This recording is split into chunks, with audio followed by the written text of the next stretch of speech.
De acordo com o dicionário, felicidade é um momento durável de satisfação, onde o indivíduo se sente plenamente feliz e realizado. Um momento onde não há nenhum tipo de sofrimento. Mas felicidade é um fim ou estado passageiro?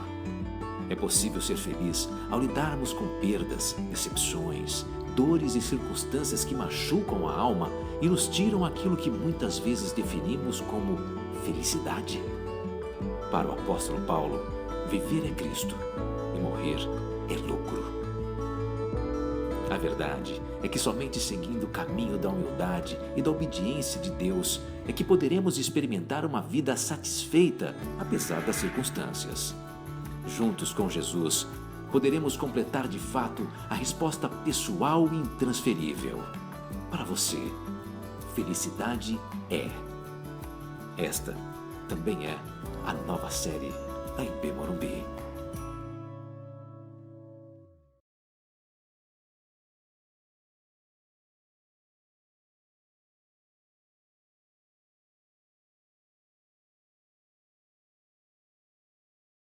Que refletisse os próprios valores dele. Deus dá alguns princípios para a nação, que tem a ver com o pai e com a mãe. Mas nessa manhã, eu queria especialmente focar no lado paterno, como está em Deuteronômio capítulo 6. Se você quiser abrir comigo, Deuteronômio capítulo 6, nós vamos ver do versículo 1 até o versículo 9, embora eu vou concentrar do 4 ao 9.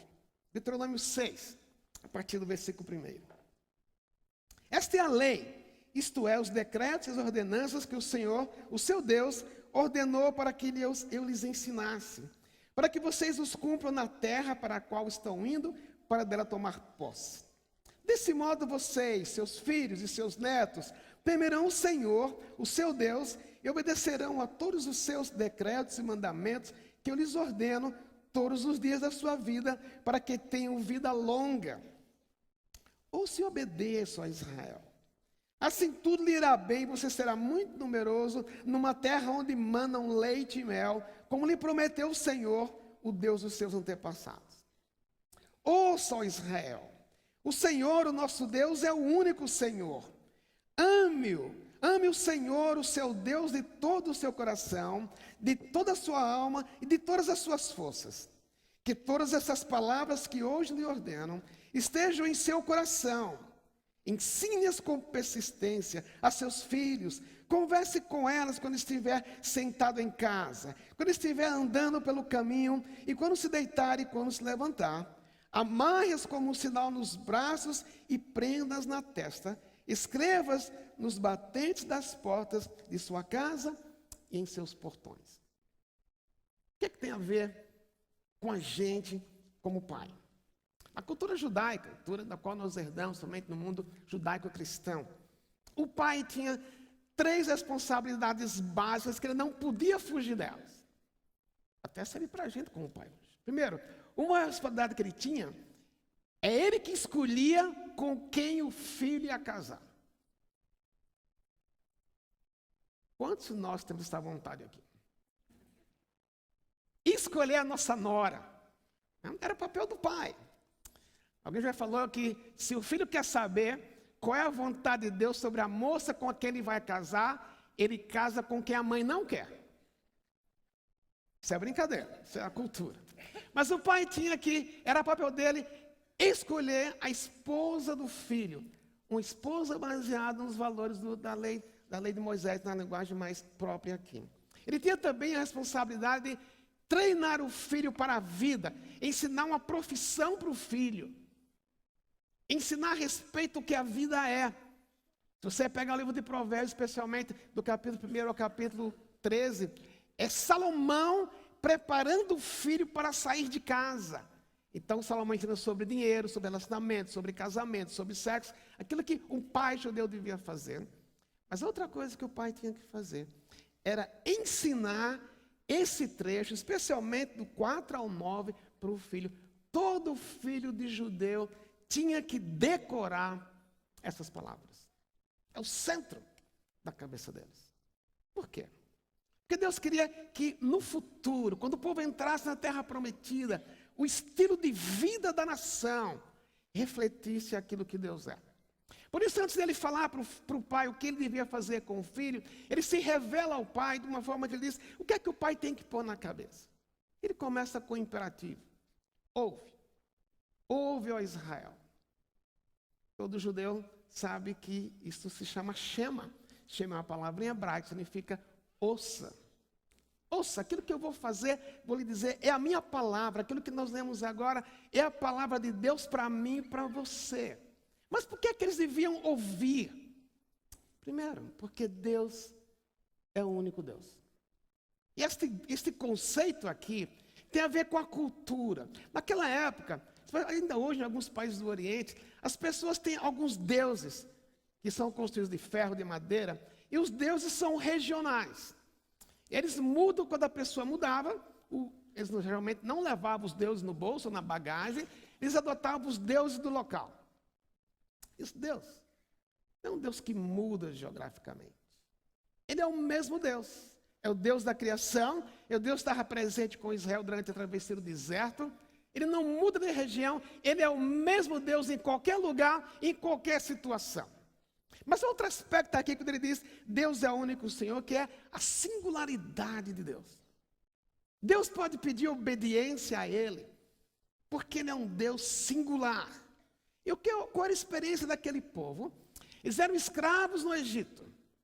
Quem é que os libertou? Deus. Que agiu de uma forma sobrenatural para quebrar o coração de Faraó. E o povo saiu do Egito durante o deserto. Durante 40 anos. As sandálias deles não se estragaram. As roupas não se estragaram. Eu não sei se para alguns de nós isso é bom ou ruim. Já pensou? Não mudar de moda por 40 anos. Mas foi assim. A roupa não se estragou. Primeiro porque não tinha shopping center naquela época, não podia comprar nada no shopping, não tinha sapataria. Então, Deus preservou. Eles não precisaram trabalhar para comer. 40 anos. Deus trazendo cada dia o maná de manhã e mais tarde a carne. Talvez também você pode pensar, puxa, comeu o mesmo cardápio durante 40 anos. Mas isso é um traço da singularidade de Deus. Eles não precisaram ir para nenhuma escola de guerra. Não havia nem a SG, nem escola de preparação de cadetes. Cada guerra era uma experiência nova que eles atravessavam no deserto. E Deus os capacitava para lidar com aquelas guerras. Nenhum Deus de pau, de pedra, de bronze podia fazer isso. Foi Deus que ao longo de 40 anos não facilitou a vida deles para ser uma vida fácil. Eles podiam pensar, bom, se tu és Deus, como muitas vezes reclamaram, se tu és Deus, alivia a nossa dor. Algumas vezes Deus aliviou a dor.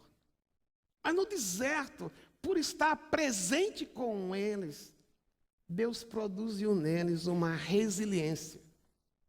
Eles não teriam aprendido se Deus tivesse feito tudo suave na vida deles.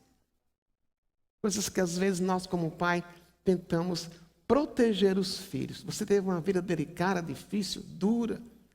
Talvez o seu sonho é, eu quero facilitar tudo para que meu filho não sofra.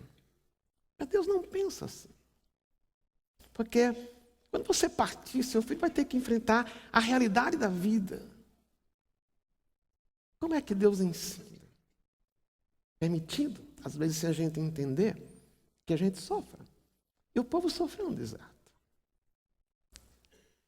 Tudo isso caracterizava a singularidade de Deus. Por isso Deus podia dizer, me ouça. Mas ele diz para o povo de Israel, ame ao Senhor de todo o seu coração, de toda a sua alma e de todo o seu entendimento. Muitas vezes se tira de textos como esse o fato que nós somos corpo, alma e mente. Mas o ponto aqui de Moisés ao falar o que Deus falou, não é que então eu posso amar com Deus com a minha cabeça e não com o meu corpo, não. A ideia é o seu ser total, tudo que você é, você devia amar a Deus. E amar aqui não tem tanto a ver com sentimento, não tem a ver tanto com emoção, especialmente quando ele fala, ame a Deus de todo o seu coração. Naquela época, para ser romântico, se o rapaz quisesse falar para a menina assim, o meu coração por ti bate, como não sei se se usa isso hoje, né? Ele diria assim: as minhas tripas por ti tremem, ou meu fígado por ti fica efervescendo. Porque não era no coração, como na nossa cultura, estava o sentimento, mas era alguns corpos, algumas partes do corpo, mas especialmente aqui. O que ele estava falando é, o fato de Deus ser Deus ser singular, é uma razão para você resolver, mesmo sem sentir ainda, mas simplesmente pelos fatos que você conheceu durante 40 anos, coloque na sua cabeça, só existe um Deus, do qual você vai depender quando você entrar na terra prometida. O mesmo Deus que esteve com você, que libertou você do domínio de Faraó, é o Deus que supre as suas necessidades, é o Deus que esteve com você nas guerras pelas quais vocês passaram, é o Deus que vai abençoar a sua entrada na terra prometida. Por isso, à luz desses fatos, resolva obedecer a Deus.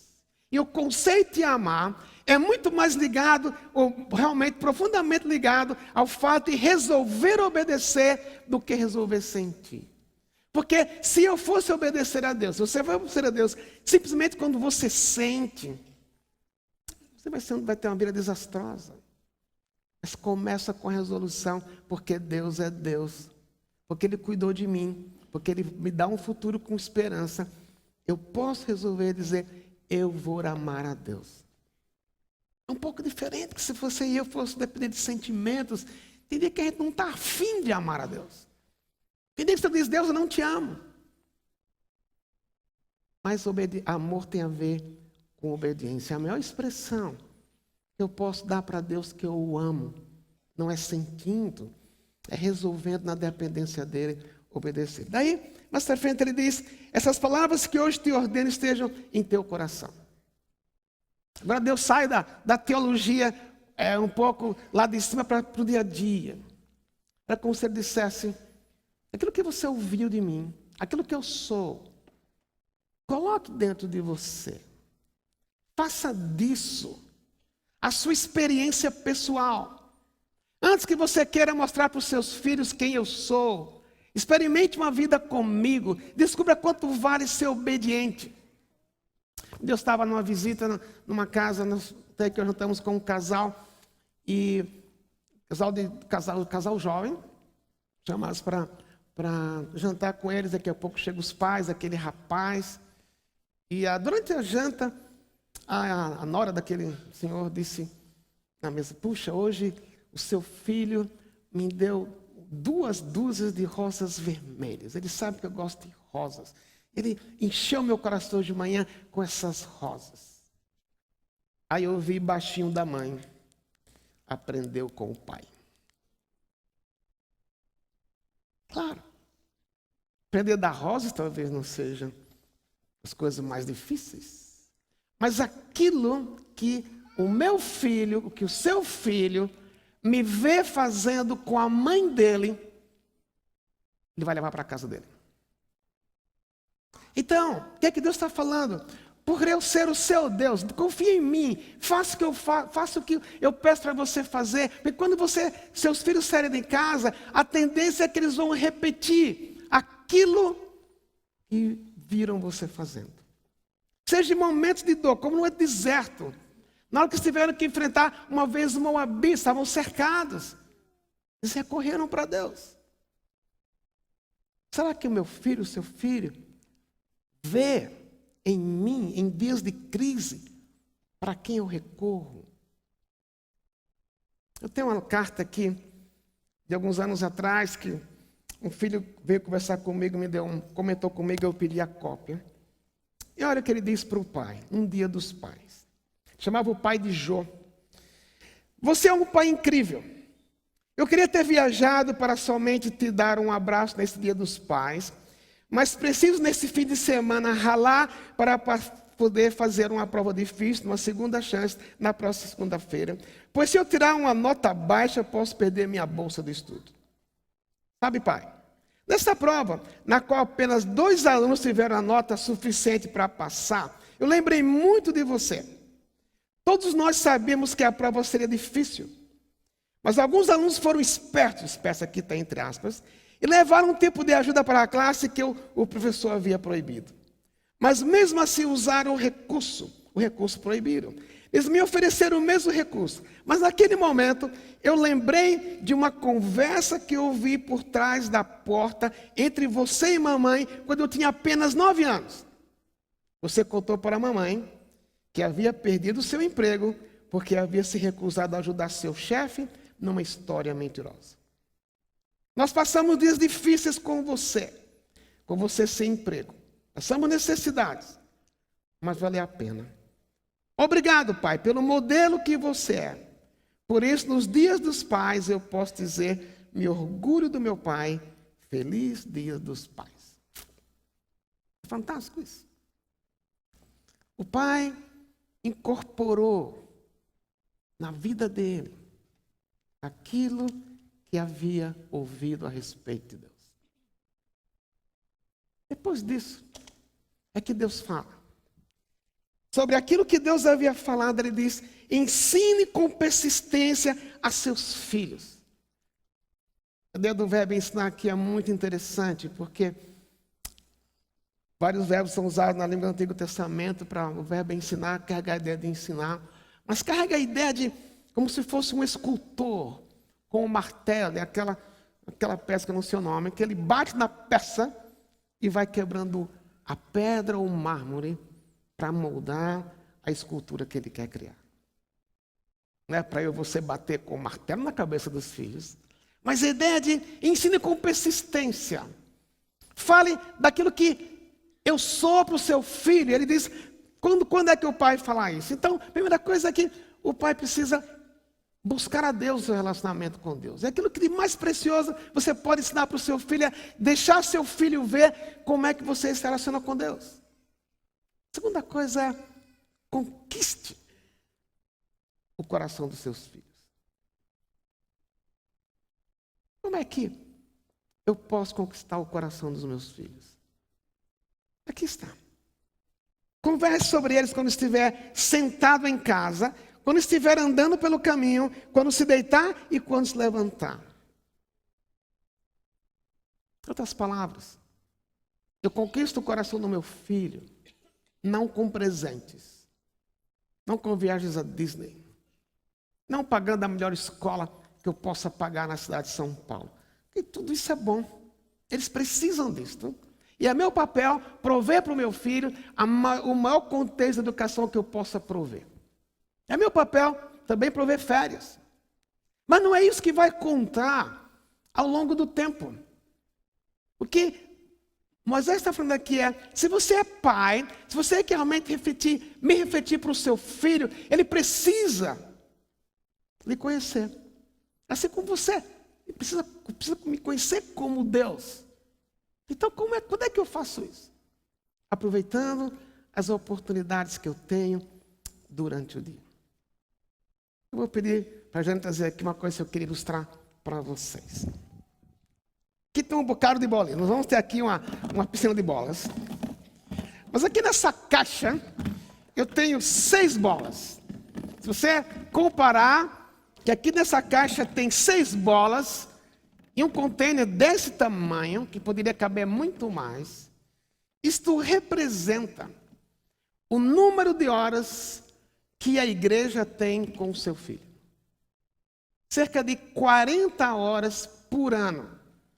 É o número de horas que nós aqui, no Morumbi Kids, no EPA, no EX, ou mesmo no MJ, temos com o seu filho. 40 horas por ano.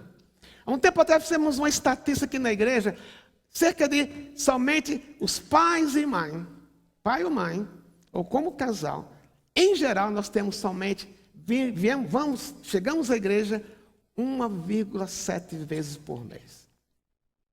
Isso quer dizer que o seu filho, somente se ele é criança, tem pouca exposição à palavra de Deus. 40 horas por ano. Agora, essa caixa aqui representa, olha o contraste entre essa caixa e esta caixa. Isso aqui representa as 3.000 horas anuais que você tem com o seu filho. A oportunidade de gastar tempo com o seu filho. Levando em conta mesmo férias, feriados prolongados, 3.000 horas. 3.000 horas por ano. Mas às vezes o que nós fazemos? Deixamos nossos filhos no Morumbi Kids, no EPA, no EX, no berçário. Entre outras coisas, estamos dizendo, dê um jeito no meu filho. E se vocês não derem, eu corto a minha oferta. Estou brincando, ninguém pensa assim aqui. Mas por que eu quis mostrar esse contraste? Porque é o que Moisés está dizendo aqui. Aproveite o tempo que vocês têm. Mas você pode dizer, mas eu não sei fazer isso. Claro, eu também não sei. Os filhos já estão grandes, tem coisas que eu não sei fazer. Você está aprendendo. Mas o ponto de Deus aqui é, não desperdice.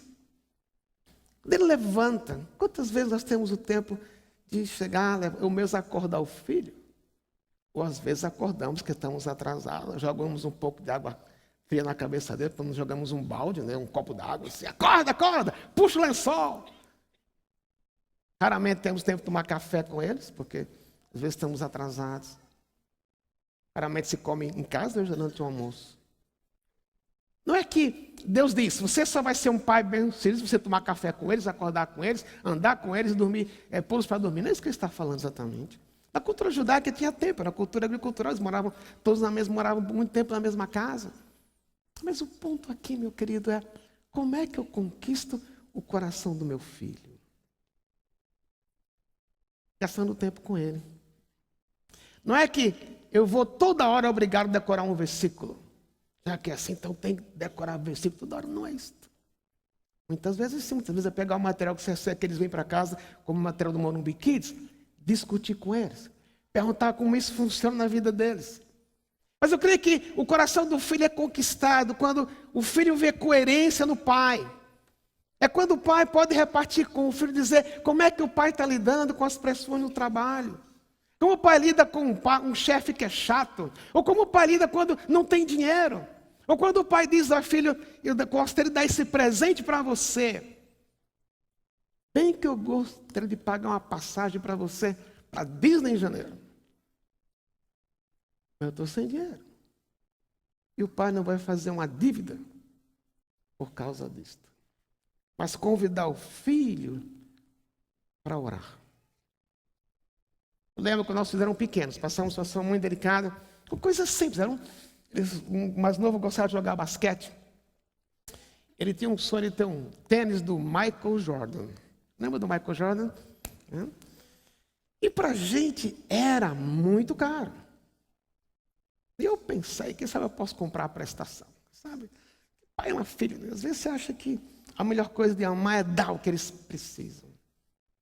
Mas também que eles têm uma mãe que é mais pé no chão. O pai às vezes não vou na maionese, mas a mãe é pé no chão.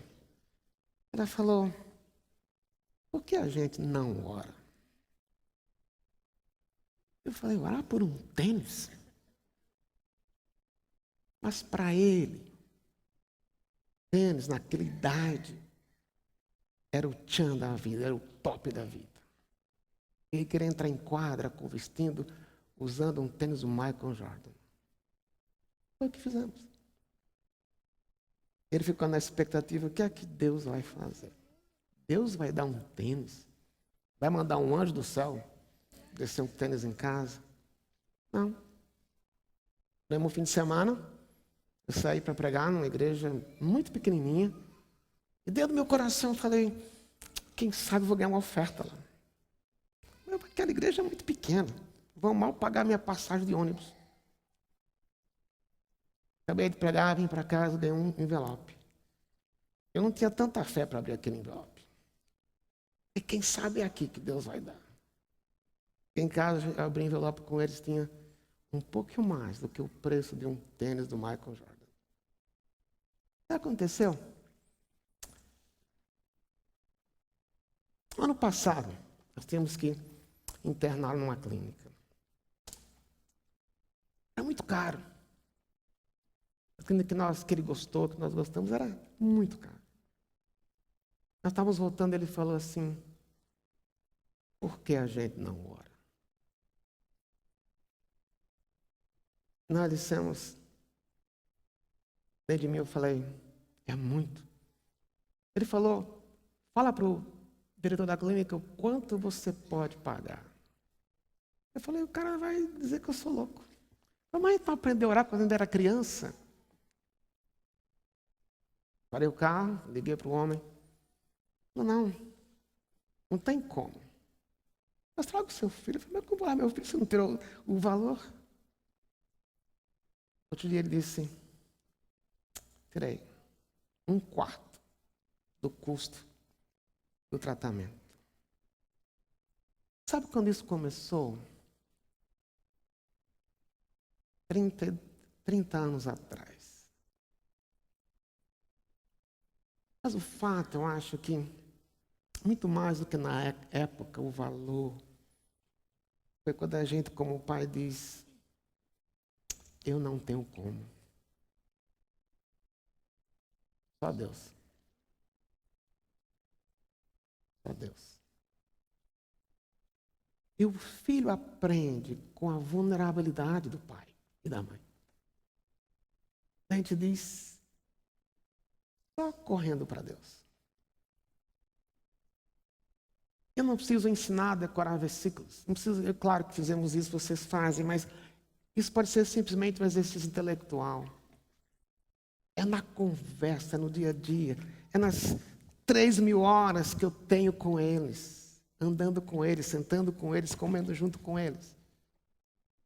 E Deus vai formando no coração deles que Ele é o único Deus. E este é o nosso maior desafio como pai. Dar uma boa educação, mandar para uma boa universidade, talvez o FIES possa. Não sei se pode fazer hoje mais na nossa quem mas o FIES talvez pode fazer isso. Uma bolsa de estudo. Mas, meu querido, minha querida, o que Deus queria para aquele momento em Israel não era nas coisas, as coisas Deus pode dar.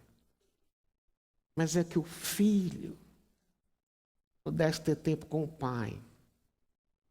E através da convivência com o pai, ver como é que o pai se relaciona com Deus. E assim o pai conquista o coração do filho. Quando o pai o vê, o pai pedindo perdão à mãe, à esposa, quando ele pisa na bola. Não esperar que as coisas se consertem por elas mesmas, mas ver o pai dizendo para a mãe, bem, eu errei. Eu preciso ver isso.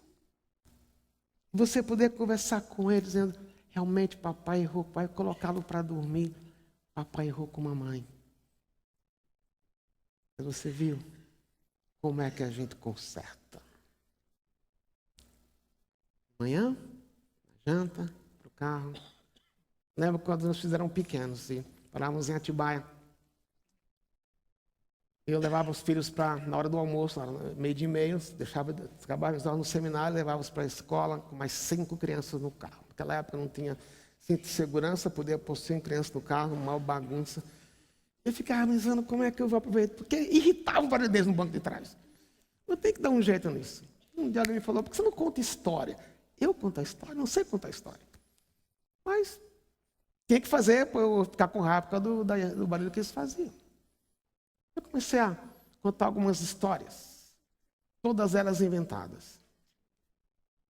Eu tentava deixar um suspense para continuar no outro dia. Aí começou uma briga, ninguém queria ser o primeiro a ser largado na escola, porque tinha medo que eu continuasse a história sem eles. Então eu tenho que fazer um rodízio, embora por mais que eu prometesse que eu fazia um rodízio, que eu não terminaria a história sem eles. Mas o ano passado foi tão interessante, no funeral de um amigo nosso, os filhos estavam naquele carro, naquela época. O André falou para mim, tio Lee, chamava de tio Lee, lembra daquelas histórias.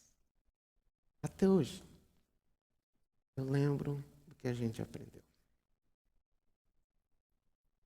Tem horas que a gente acerta como pai. Tem horas que a gente erra. É tão confortador lembrar que somente Adão e Eva vieram de uma família que não tinha qualquer disfuncionalidade. Bem? Foram criados por Deus.